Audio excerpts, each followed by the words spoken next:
Edward Barron was born on June 18, 1809, in Ballyneal, Ireland.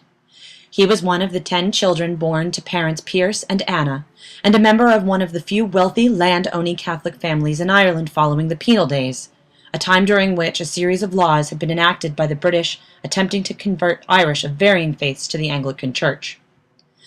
Barron's early years were marred by tragedy, beginning with his father's sudden death in 1811.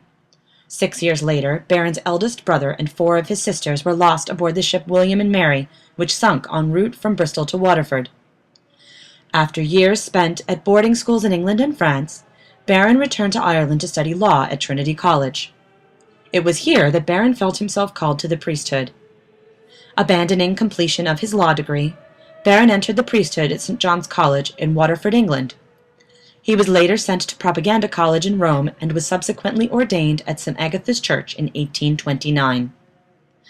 Several years later, in 1837, Father Barron volunteered for the missions in the United States and traveled to Philadelphia, Pennsylvania, to serve as pastor of St. Mary's Church. During this time, he also contributed to the mission of the Catholic Church by serving as president of St. Charles Borromeo's Theological Seminary and vicar general of the Diocese of Philadelphia.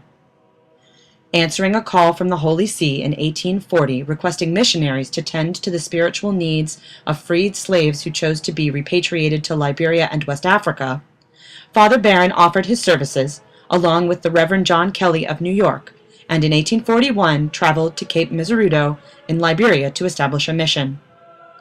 After experiencing initial success, Father Barron traveled to Europe and to the United States to seek further assistance. While in Rome in 1842, he was consecrated the titular bishop of Constantia and vicar apostolic of the 2 Guineas, giving him the opportunity to serve a vast region of West Africa, comprised of the Gold Coast, the Ivory Coast, and Liberia.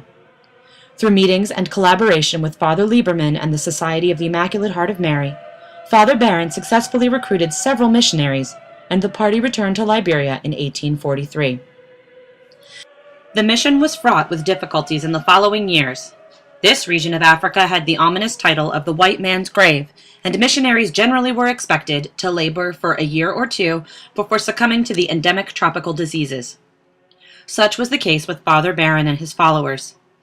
By 1845, 7 of the 11 missionaries who had accompanied him had died of illness, and Father Barron himself was struck so severely by fever that out of necessity he resigned his vicariate and returned to the United States. Despite being plagued by health impairments for the duration of his life, Father Barron continued his duties as a missionary priest in Philadelphia, St. Louis, and Florida.